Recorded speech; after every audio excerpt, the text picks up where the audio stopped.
Greg, that song that we sang, that third song, that's the first time we've sung it in this church, right? Second time? When was the last time? A long time ago? What? Oh, then it was first, it was new to me then. New to me. Well, thank you for that. It's a beautiful song. Well, take your Bibles and open it to Ecclesiastes chapter 2. Yes, it's not Matthew.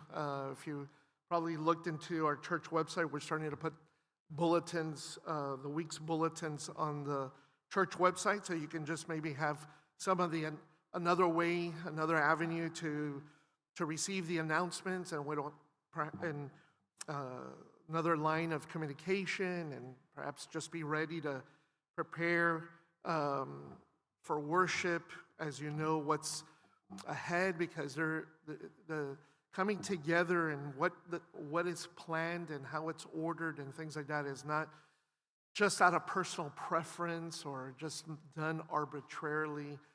There's a lot of thought and time put into it, and all because we're called, not just individually, but corporately, to exalt our great God and Savior through our Lord Jesus Christ. And so I know that I think in this week's bulletins you might have had Matthew there. We'll have to make the adjustment. But what Lord willing, we'll come back to Matthew 21 next week. Ecclesiastes chapter 2, verses 1 through 11. And this is the preacher of Ecclesiastes, or the one who presents himself as the Koheleth, the preacher to the people of Israel, and that preacher is identified in the first part of chapter 1, in the beginning of chapter 1, as Solomon himself. So Solomon is giving a testimonial here as he begins. He has actually been giving a testimonial since the middle part of chapter 1. And so we can here in chapter 2, he continues and he says, I said to myself, come now, I will test you with pleasure. So enjoy yourself. And behold, it too was futility. I said of laughter, it is madness. And of pleasure, what does it accomplish? I explored with my mind how to stimulate my body with wine, while my mind was guiding me wisely in how to take hold of folly, until I could see what good there is for the sons of men to do under heaven the few years of their lives. I enlarged my works, I built my houses for myself, I planted vineyards for myself, I made gardens and parks for myself, and I planted in them all kinds of fruit trees. I made ponds of water for myself from which to irrigate a forest of growing trees. I bought male and female slaves, and I had homeborn slaves. Also, I possessed flocks and herds larger than all who preceded me in Jerusalem.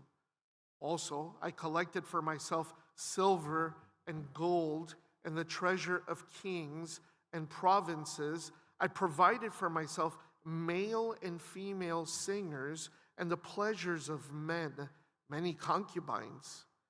Then I became great and increased more than all who preceded me in Jerusalem. My wisdom also stood by me, and all that my eyes desired, I did not refuse them. I did not withhold my heart from any pleasure, for my heart was pleased because of all my labor. This was my reward for all my labor. Thus I considered all my activities which my hands had done, and the labor which I had exerted, and behold, all was vanity and striving after wind. And there was no profit under the sun. There's a taproot issue in every person's heart. We could say that broadly the Bible teaches that every single individual human being that's been born on this earth, with the exception of one individual, is a natural born sinner. But if we start now specifying what is at the heart of it or at the root of that sinful nature, how it is expressed, then there's a fundamental characteristic there. We could call it pride, and again, that's a little bit more specific, but it still is broad and general. So now the question is, how so? What is that fundamental characteristic that a natural-born sinner has inherently in his or her soul that eventually comes out, especially when they're given now especially when they begin to have even the conscientiousness of to make choices, given room and space to make choices, which you might ask yourself, well, that sounds like it could start at 1-year-old or 2-year-old. Yeah, it's just maybe a 1-year-old and a 2-year-old or a 3-year-old may not be quite aware of right and wrong in their lives, except for what mommy and daddy teaches them in terms of, what is good, what is bad, what should they touch, what should they not touch, what areas they should obey, what areas, that they need to listen to, and then when they make the wrong choices, they're given negative reinforcement, whatever that may be, to show them that their choices were wrong, inappropriate, disobedient, and therefore they should make right choices.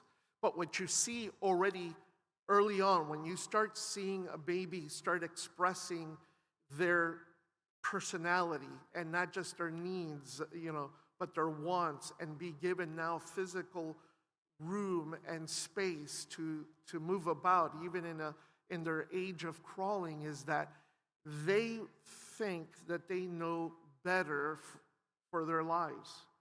They start making choices. Now, those choices can be normal and natural.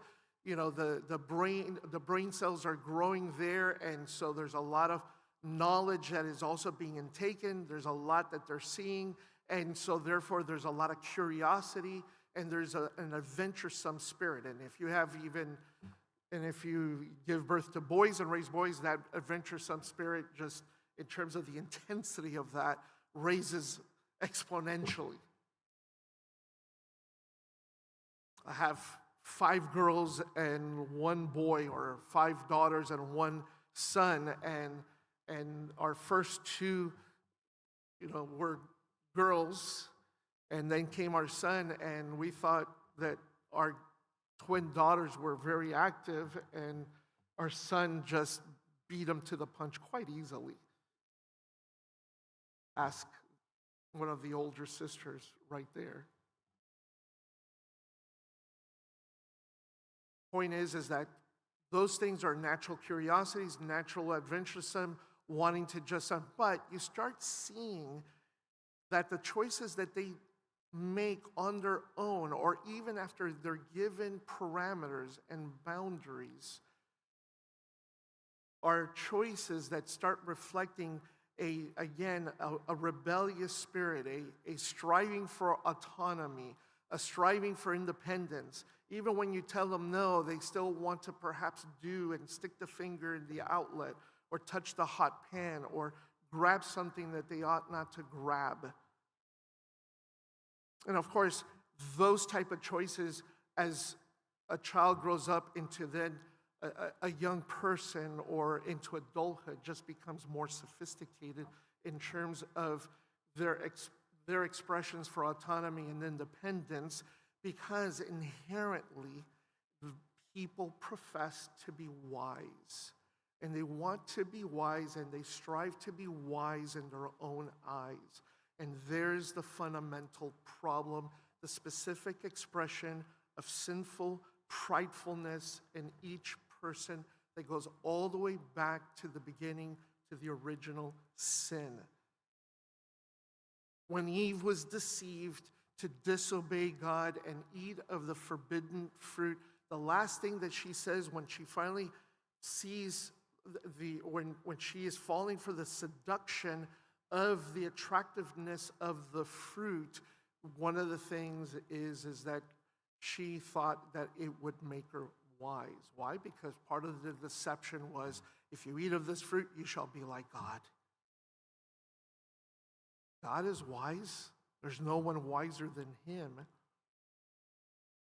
Paul picks up on that, generalizes now the nature of man in Romans chapter 1, as now men suppress the truth of their knowledge of God very proactively in their unrighteousness and ungodliness, and talk about how now the pattern for man since that original sin is to exchange the glory of the Creator for the glory of the creature.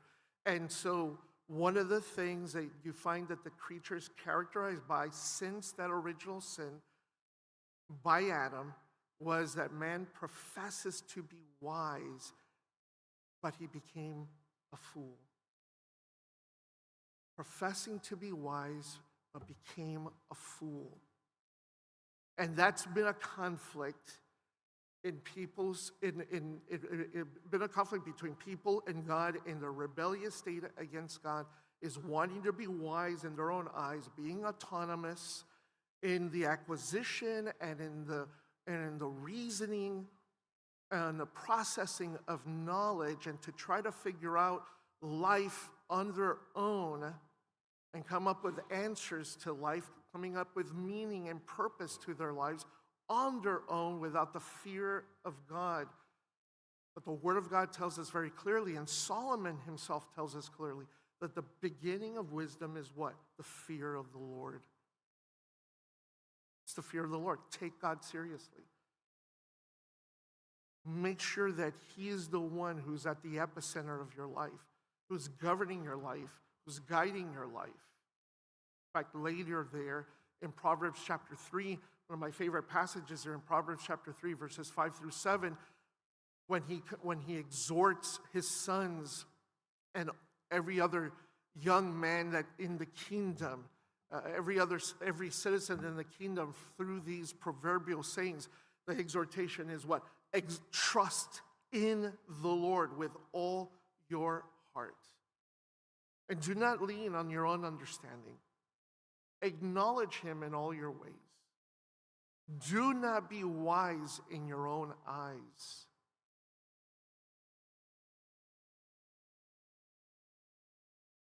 Even later in the book of Romans, Paul talks about he brings out the idea in Romans 11:25 to do not be wise in your own estimation, or in Romans 12:26, do not be wise in your own estimation. Or James himself, although he expresses it differently, but he shows the two different kinds of wisdom that exist, and they're in conflict. They're antithetical to each other. It's a wisdom that comes from above. It comes from heaven. It comes from God. And there's the wisdom that comes from below, the one that's earthly and even demonic.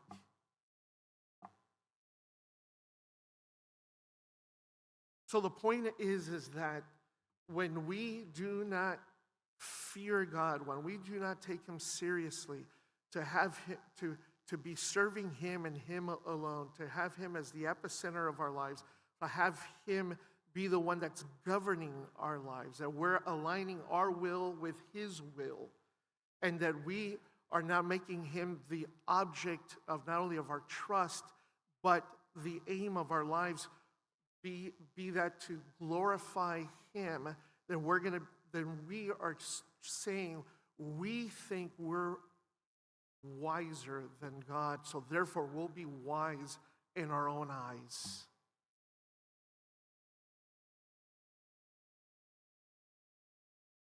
Why Ecclesiastes chapter 2? Because we see the testimony here in the first few chapters of Ecclesiastes of Solomon himself telling you what happens when you're wise in your own eyes. And remember that he is the wisest man on earth.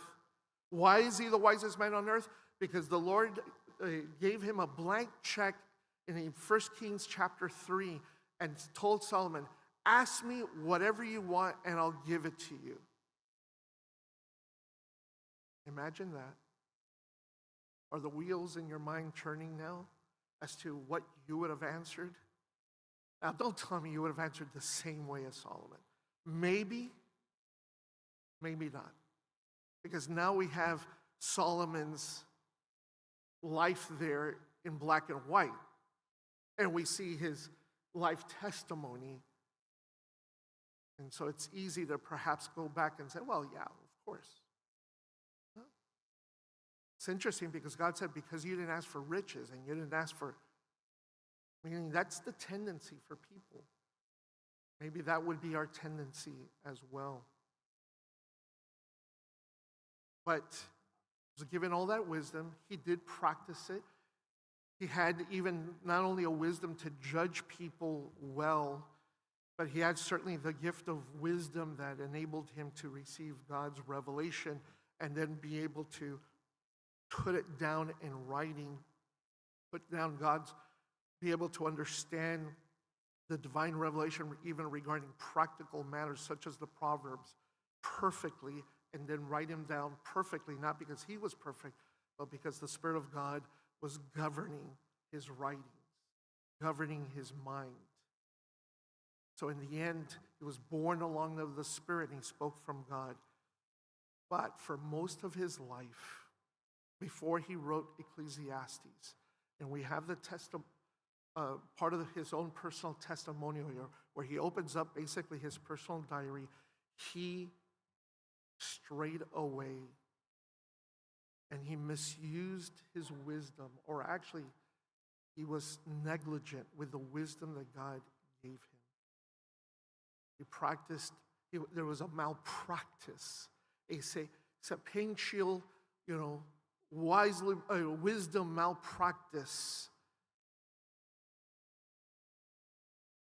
that he fell into, where he thought that he didn't have to take God seriously and began not to take God seriously and started figuring out or trying to figure out life, the significance of life, the satisfaction of life, the meaning of life, the difficulties of life, the riddles, the head-scratching situations of life without the fear of God, which again, true wisdom and understanding comes from there.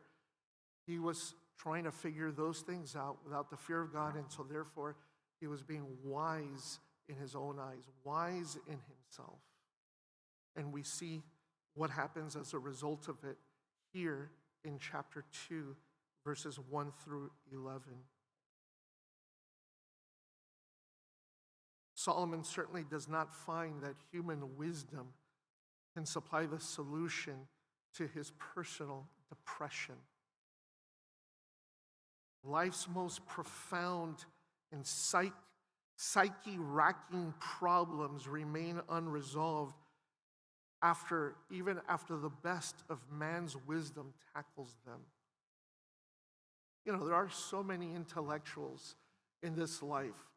Of course, so many that don't fear God, and yet they still can't understand why someone can be so violent to all of a sudden randomly pick up automatic weapons or just attack people and kill people randomly. There are still mysteries to the composition of the universe. No one has ever reached, the end of the universe. Investigations are still being done, and research is being done, and adjustments and changes and readjustments are always done when it comes to medical science. And don't get me going on psychotherapeutical sciences or quote-unquote sciences when none of those have even an exact answer. That is all filled with conflicting theories and solutions.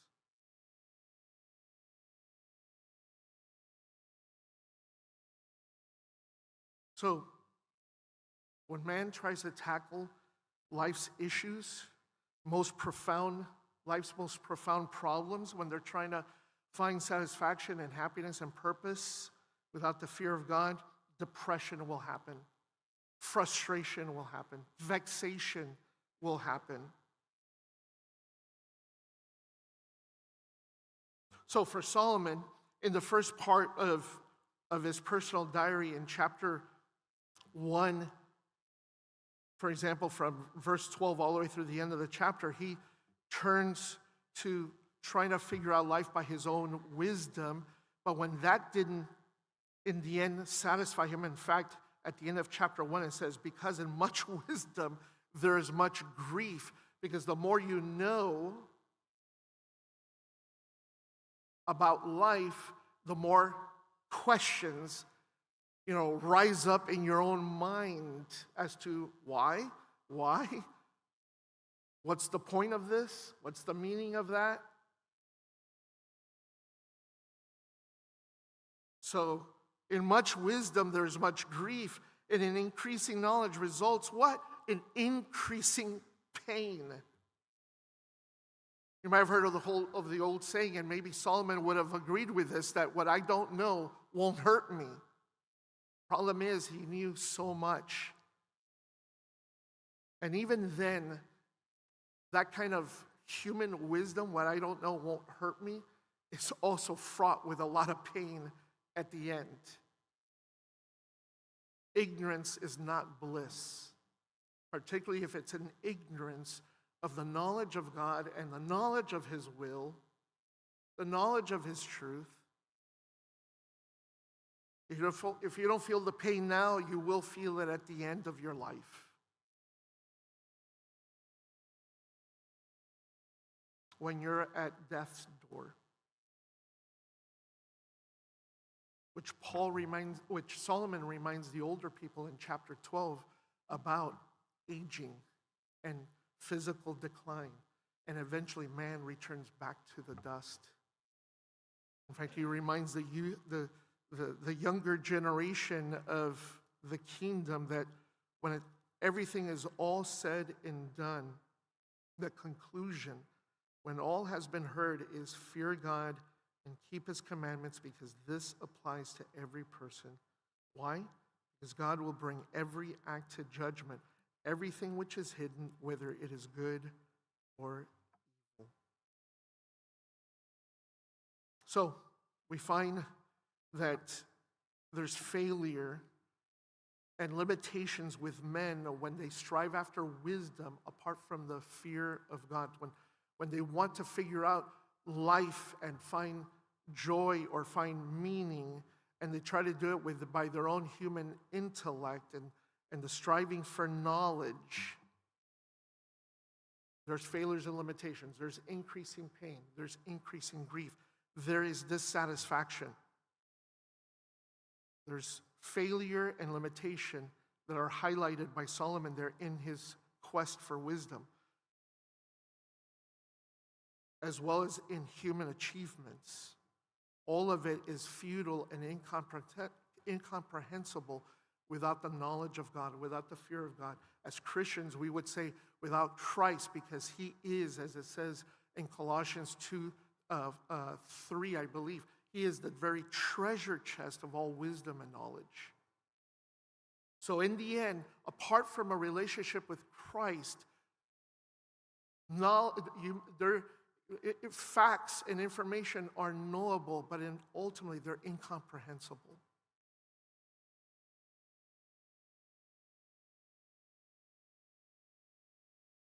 Because there's so much more than just data acquisition and data collecting. It's what is that data for? What is the aim of it? Where did it come from, even from the beginning of it? Where did that data come from? Where did that knowledge, where did that truth, where did that fact come from? Man thinks it just was out there. It might have just evolved. It's just floating out there, and we just discover it, or we're the ones who come up with it in the first place, invent it, create it. No, it was the Creator.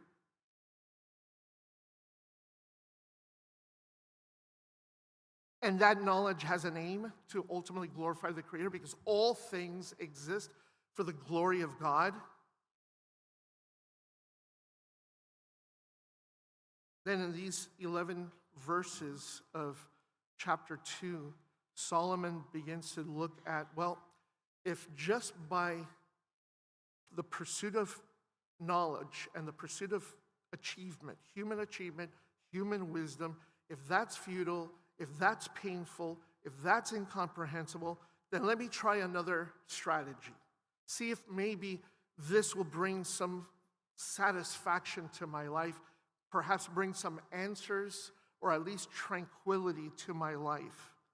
So in the first 11 verses, he wants to now pursue pleasure.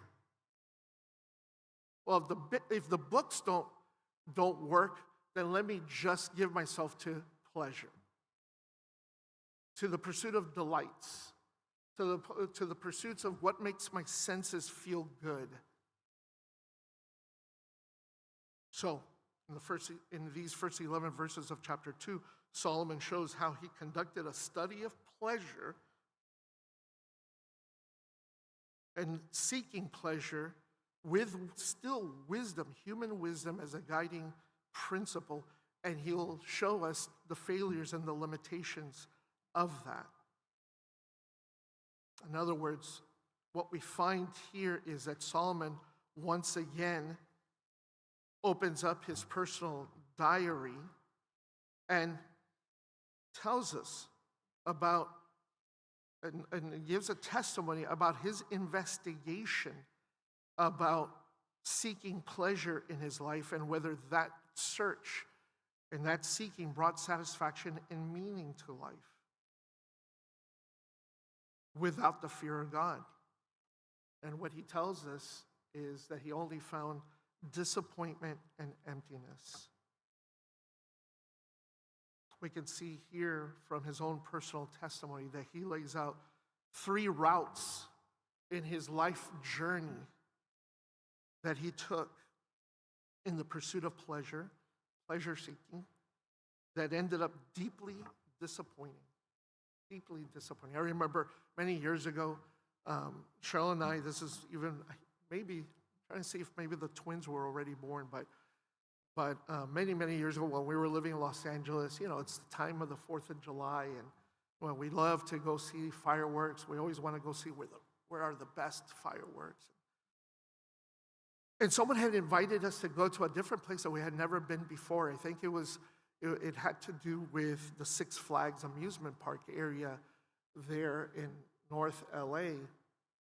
And we're like, all right, this sounds exciting, and we drive 30, 35 minutes. I mean, we drive a long ways. We're going up hills and trying to find the best parking spaces.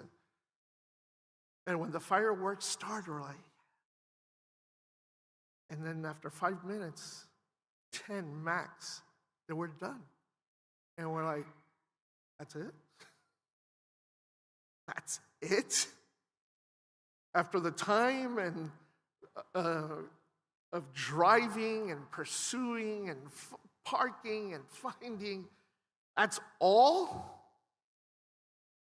Yeah, that's all. Deeply disappointing. That's exactly what Solomon is letting us hear.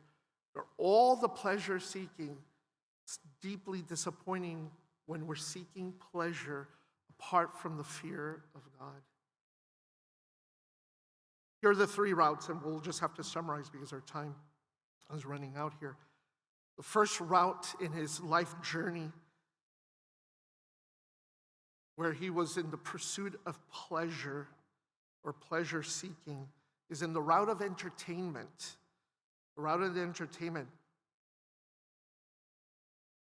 All played by his own personal experience. Notice what he says there in chapter 2. I said to myself, come now. So he's talking to himself. He's leading himself. Remember, being wise in his own eyes. He's guiding himself. I will test you with pleasure.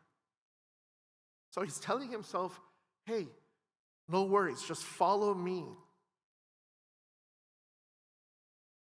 In other words, I'm going to decide that maybe the meaning of life is not about or centered on the fear of God. Maybe the meaning of life comes by centering on my senses and seeking pleasure.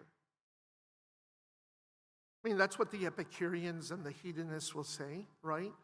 That's the highest aim, or that's the goal, or that's the pursuit of life, is just all about delighting the physical senses, pleasure, happiness with earthly forms of experiences and entertainment. So enjoy yourself, as Solomon continues telling himself. Behold, it too was futility. So he already gives us the punchline there. It too was futility. But let me just elaborate on this a little more. I said of laughter, man, it's madness. And of pleasure, what does it accomplish? What does it accomplish? I explored with my mind how to stimulate my body with wine while my mind was guiding me wisely. Right? That's what he thought. And how to take hold of folly until I could see what good there is for the sons of men to do under heaven the few years of their lives. I mean, don't let that just slip away from your mind, because in the end, that's a motivational factor, shouldn't it not be, in terms of what should be your mindset in life, what should be driving or at least motivating the choices of your life, the aims of your life, is to understand, like we saw in James chapter 4 some time ago, that there's a limit, there's a temporariness, there's a shortness, a brevity of life.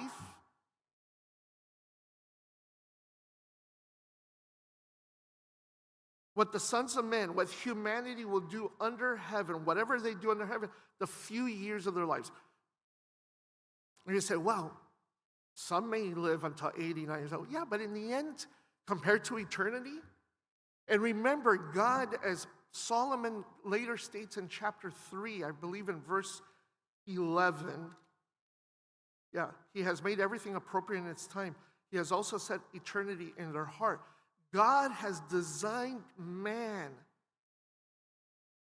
to feel and to be empty in his heart without God.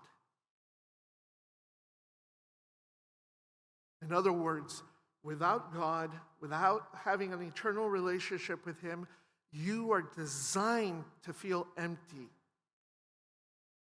When you see, even from creation, from the first couple of chapters, from Genesis chapter 2, everything to man, everything given to man, provided for man, the basis of even his existence and the significance of his existence, and who determined not only his existence, but the condition of his existence, and what will make him happy or what would make him sorry. It's all God. It's all God. That's how it's supposed to be, because he is our creator.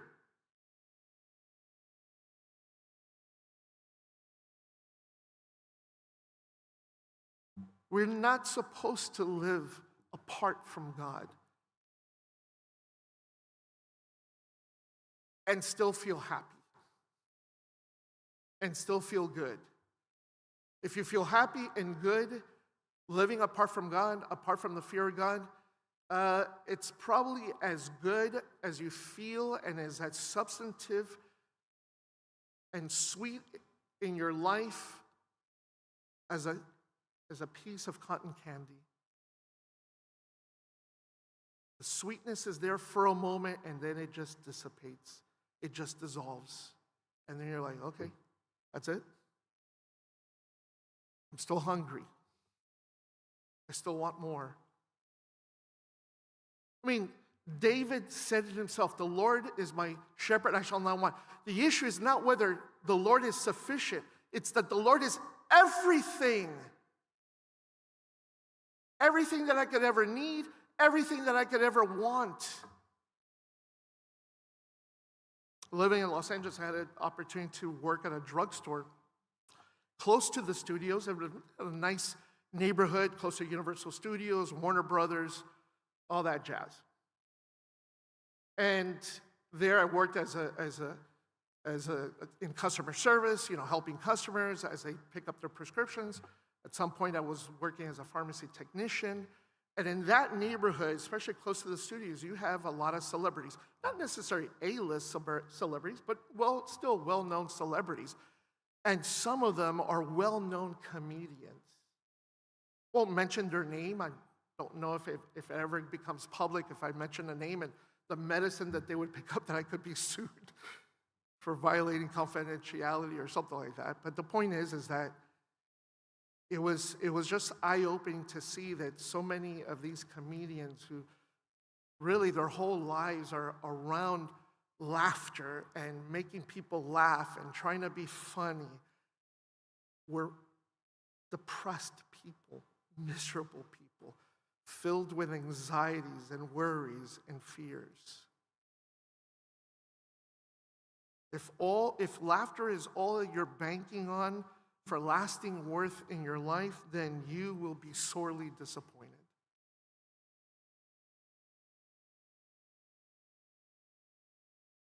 So the route of entertainment was disappointing to Solomon as well, as he tried to personally experience it. In verses 4 through 6, you see the second route that he takes in his life journey in pleasure seeking, and that is the route of edifices. That is by his personal experiments. By his personal experiments. Notice there in verses 4 through 6, he says, I enlarged my works. I built houses for myself. I planted vineyards for myself. I made gardens and parks for myself. I planted in them all kinds of fruit trees. I made ponds of waters for myself from which to irrigate a forest of growing trees. Little tip on just effective, profitable Bible reading. Look for repeated phrases because they tend to emphasize something. What stands out here in these 4 verses, or 3 verses? For myself, for myself, for myself. Solomon is listing his accomplishments here, what he built, what he planted, what he made. He was allured by being a wine connoisseur. He was allured by architecture. He was allured by agriculture. He was allured by horticulture, and he made the most of it. In today's world, he probably his not only his kingdom, but his own personal home, palace, property would have been perhaps the object of a magazine cover of Homes and Gardens, or on cable television, a spotlight on home and garden television, or some documentary on Netflix or something like that, because it was just, all of it was grand.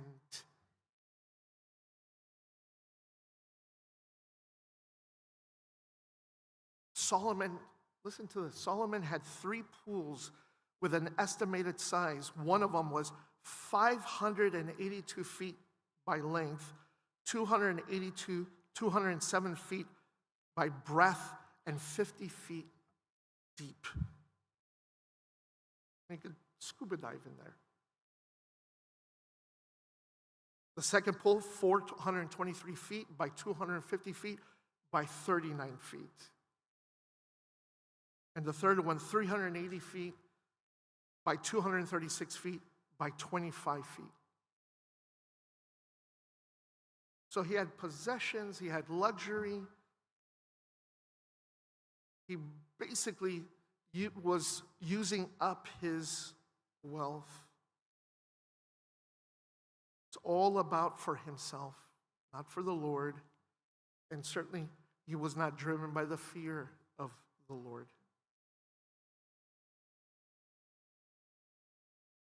He lived by his senses in the pursuit of pleasure. What's the old song? Working for the weekend. You work hard to play harder. And it seems like most people in Miami, that's what they want to do. Work hard, and then, man, come the weekend, Let's go to the clubs, let's go to the beach, let's go to wherever to play harder. And that's how it is, just week in, week out. That's where his head was in. That's what was his passion. And the eyes have it, it was all about a passionate pursuit of pleasure in a self-consuming, self-centered, but not self-satisfying result.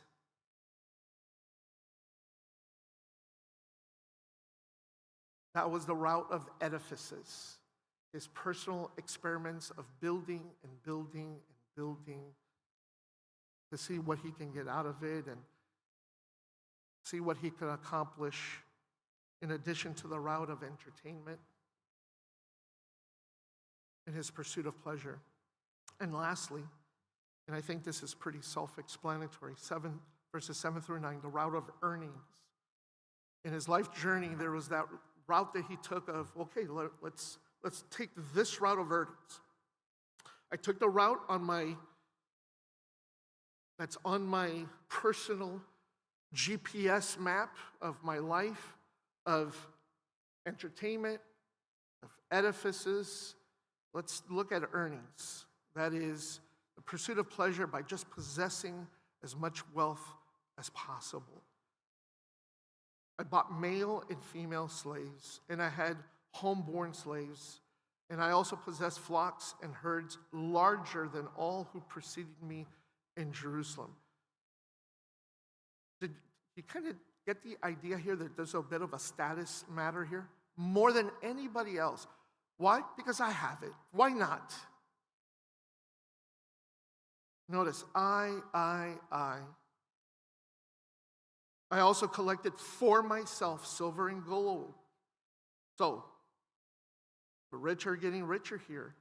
And the treasure of kings and provinces I provided for myself, male and female singers, and the pleasures of men, many concubines. So, first you get the money, then you get the possessions.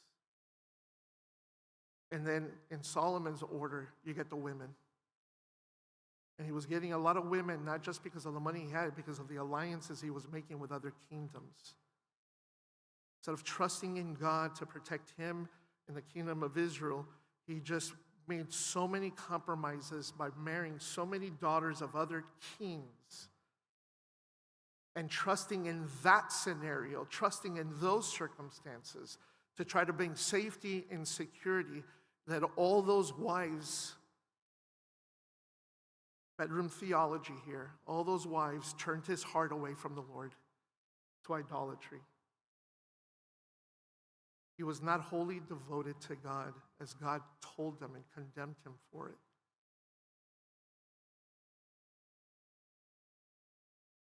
Verse 9, then I became great and increased more than all who preceded me in Jerusalem. My wisdom also stood by me.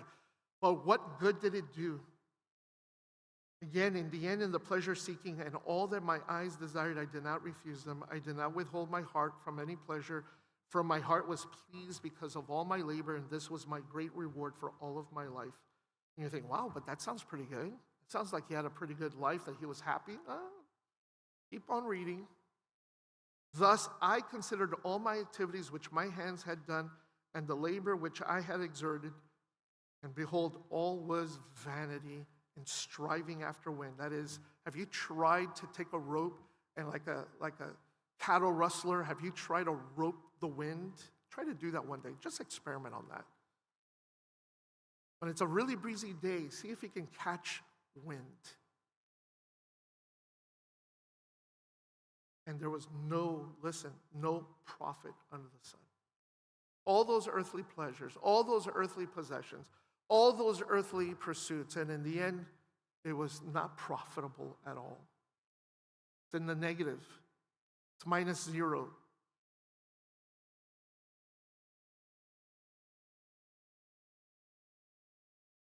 Wealth, possessions, sex, all of it was empty. We can identify to this not because we have as much or can have as much as Solomon, but we know that the passionate pursuit of pleasure is alluring and it snares us. And it just doesn't matter where you are in terms of economic class or how much money you have in the bank. Stimulating your senses can be had anywhere, anytime, with anything or anybody. Let's not kid ourselves and say, well, that was Solomon. He had all that. I'm just poor little me. No. You could be just as worldly, because loving the world is not about just having things, or the things of this world. It's the love of the lust of the eyes, the lust of the flesh, and the boastful pride of life. It is living life without the fear of God in your life, and thinking that you can be wise in your own eyes by the choices that you make in this life without the humility of not only acknowledging God, but living by His wisdom, to try to be autonomous in your reasoning, in your thinking, and in your choosing. In the end, what we find is that delighting in the Lord and in His Word is what truly will be satisfying in life. If we try to live life and try to figure out the things of life, the problems of life, or the pursuit of life without the fear of God, then it will result in frustration, it will result in boredom, it will result in vexation and fears and filled with anxieties and disappointment. Just like with kids who get tired with toys, adults are just larger children with bigger and more sophisticated toys. And they also get bored too, don't we? So delight in God and His Word, as it says there in Psalm 37:4, delight yourself in the Lord and He will give you the desires of your heart. True satisfaction can come only through Christ and Christ alone. Remember, He came to give life and He gave it abundantly. We ought to be characterized by a hunger and thirst for righteousness. Not a righteousness of our own, but a righteousness that is produced, that is manufactured by walking in God's Word, and His Spirit is producing that righteousness in us. To seek first the kingdom of heaven, Matthew 6:33, and all the things that we need will be added unto us. Or as Paul would put it in 1 Timothy 6, with food and covering we shall be content. The love for money is the root of all sorts of evil. So true pleasure cannot be experienced apart from being united to Christ and having Christ as the very epicenter of our lives. He is the treasure chest of knowledge and wisdom. And we're not necessarily meant to know everything exhaustively. We're just meant to know God and all that He wants us to know, to live by His will and for His pleasure, for the sake of His name.